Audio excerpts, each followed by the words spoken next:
सृष्टि बचपन से ही दिखने में सुंदर नहीं थी, लेकिन अमीर बाप की बेटी सृष्टि पर उसकी माँ जान छिड़कती।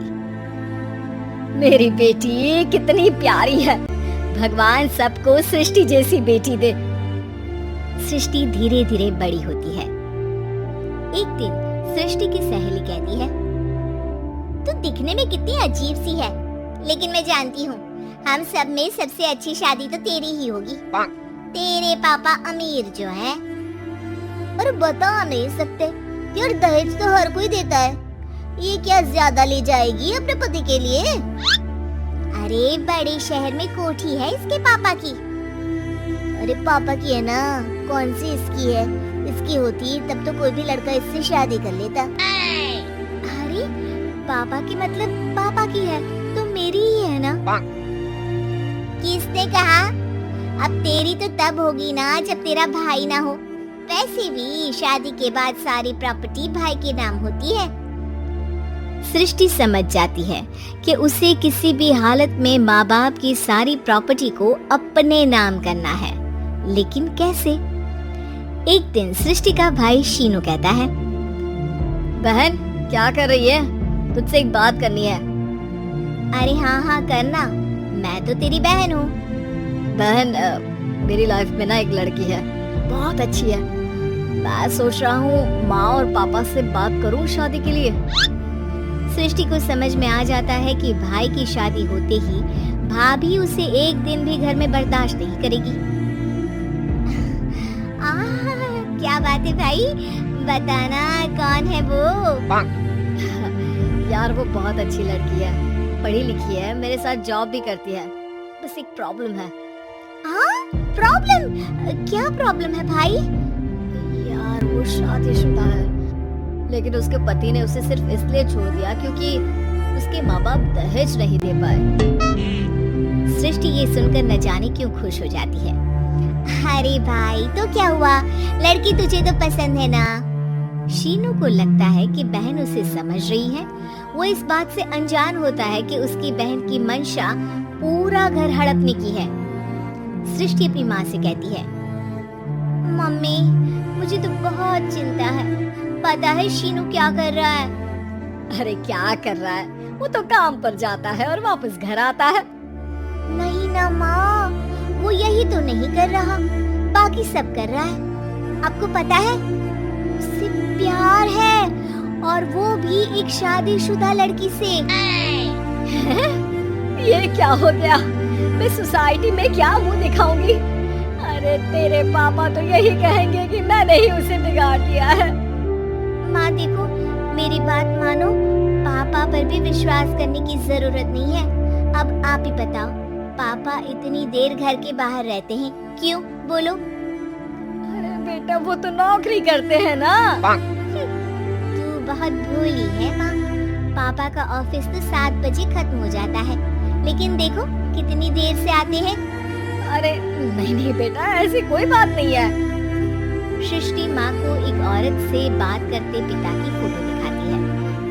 देखो माँ कैसे हैं पापा, मैं ना कहती थी कि पापा सही नहीं है।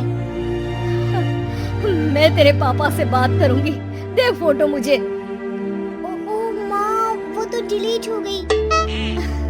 लेकिन चल तूने तो देख लिया ना, पापा से बाद में बात कर लेना, और हाँ मेरा नाम बिल्कुल मत लेना। हाँ माँ। अब क्या था, सृष्टि की माँ और पिता के बीच झगड़ा होना शुरू हो जाता है।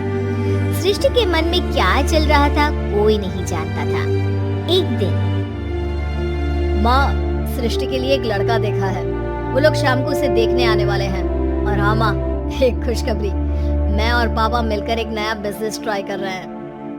शाम को लड़का आता है, सांवले रंग का। सृष्टि को तो बिल्कुल भी पसंद नहीं आता।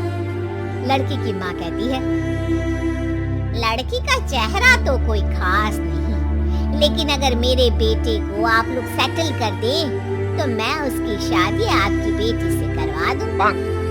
सृष्टि को लड़का बिल्कुल पसंद नहीं था, उसे भाई पर गुस्सा आ जाता है। लड़के वालों के जाने के बाद कहती है, माँ देखा शीनू मेरे लिए कैसा लड़का लेकर आया, न दिखाने लायक न सुनने लायक, सेटल भी नहीं, वो भी हम करे। अरे माँ मैं जानती हूँ ये मेरी शादी किसी भी घर में क्यों करवाना चाहता है? अरे कैसी बात कर रही है बहन, तूने तो देखा ना, लड़के को मैंने ही मना कर दिया तुझसे शादी के लिए। जिसने लड़का बताया था उसने उसकी बहुत तारीफ की थी। बात आई गई हो जाती है, लेकिन सृष्टि का मन शांत नहीं होता। क्या करूं, कुछ समझ में नहीं आ रहा। मेरी शादी हो गई तो ये लोग पूरी प्रॉपर्टी शीनू के नाम कर देंगे, मेरे हाथ तो कुछ लगेगा ही नहीं। तभी सृष्टि को आइडिया आता है, वो किसी वकील को फोन करती है। जी देखिए, अगर आपके मम्मी पापा का तलाक हो जाता है तो आपके पिता की आधी प्रॉपर्टी आपकी माँ के नाम हो जाएगी, फिर उसे वो किसी को भी दे सकती है।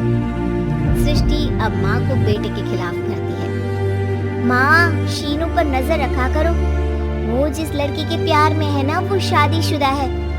यहाँ आएगी, सारा पैसा, रुपया, जमीन, जायदाद सब हड़प लेगी। पापा का भी हाल तुमसे छुपा नहीं है। ऐसा ना हो कि मैं और आप एक दिन सड़क पर भीख मांगे। हे भगवान, मैं तो जीते जी मर जाऊंगी अगर ऐसा हो गया तो। ऐसा हो गया नहीं माँ, ऐसा ही होगा। अभी समय है, आगे का सोच लो। मैं तो कहती हूँ पापा से आधी प्रॉपर्टी लेकर अलग हो जाओ। पापा की आधी प्रॉपर्टी भी हम लोगों को अगर मिल जाती है ना तो अगले 7 जन्म सफल समझो। बेचारी माँ बेटी के कहने पर पति से तलाक लेकर अलग हो जाती है। सृष्टि अब पैसों से गाड़ी और अपने दूसरे महंगे शौक पूरे करने लगी। उसके दोस्त भी उसके पैसे इस्तेमाल करते। सृष्टि, कल तुम कहाँ थी? मैं सारा दिन घर पर अकेली थी। तो मैं क्या करूं? मैंने ठेका तो नहीं लिया है ना तुम्हें संभालने का। माँ को सृष्टि से ये उम्मीद नहीं थी। वो बैठकर रोने लगती है। वहीं उसका पति यानी कि सृष्टि के पिता आ जाते हैं। मैं जानता था कि तुम्हारा यही हाल होगा, तो आपने मुझे रोका क्यों नहीं? मैं रोकता तो तुम रुकती क्या? सृष्टि के कहने पर तुमने मुझ पर अपने बेटे पर शक किया, लेकिन तुम ये भूल गई कि कैसे हम दोनों ने मिलकर जीवन में इतना सब खड़ा किया। माँ पति के गले लग जाती है। मुझे माफ कर दीजिए, मैंने आपकी कमाई का एक बड़ा हिस्सा गवा दिया। कोई बात नहीं, तुम साथ हो तो मैं ऐसी 7 प्रॉपर्टी खड़ी कर दूंगा। तभी वहाँ सृष्टि आ जाती है रोते हुए। माँ, मयंक ने मुझे छोड़ दिया। वो बोल रहा था जब तक मेरे पास पैसे थे तब तक ही वो मेरे साथ था। पापा, माँ, मुझे माफ कर दीजिए।